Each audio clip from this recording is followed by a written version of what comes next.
ฮักที่มอบให้กันน้องยังจำได้บ่นอลาเฮียนจบกาบมาสิขอขมาพาแม่ไปขอตกลงกันเอาไว้หัวทีต่างฝ่ายยินดียื่นหับคำขอแต่ต้องให้รอเพราะการเฮียนสองเฮาบ่ทันจบพอปีสองน้องมีแฟนใหม่มาถีบมาไล่มาแทนหาเฮาโยนหักสองเฮาฟาดกันครึ่งบ่ทันไปถึงฟัง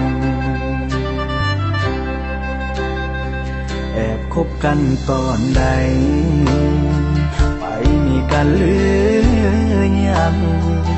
อายยังมีหวังหรืออายหมดหวังอยากหูให้สาเจนตอบอายมาเบิ่งดูอายก็อยากหูเหตุผลมีคน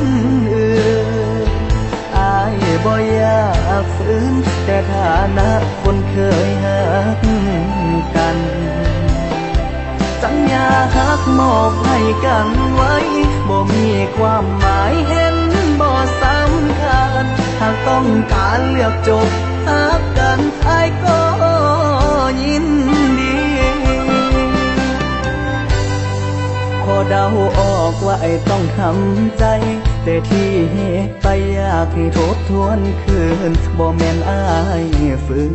แต่อยากให้หูอ้ายก็หักเจ้าที่ผ่านมาอ้ายเฮ็ดผิดหยังลุล่วงกะสางก่อนเป็นแฟนเก่าเรื่องอ้ายกับเจ้าเกิดหยังขึ้นอยากหูเหตุผล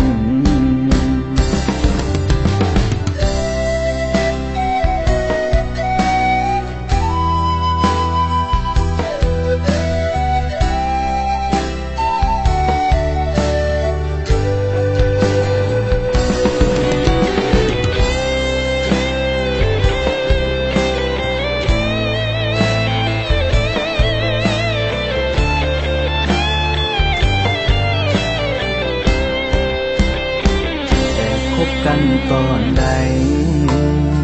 ไปมีกันหรือยังอายยังมีหวังหรืออายหมดหวังอยากหูให้สาเจนตอบอายมาเบิ่งดูอายก็อยากหูเหตุผลมีคนอื่นอายบ่อยากฝืนแต่ฐานะคนเคยหักกัน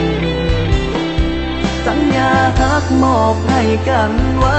บ่มีความหมายเห็นบ่สำคัญหากต้องการเลือกจบหักกันอ้ายก็ยินดีหากต้องการเลือกเขาคนนั้น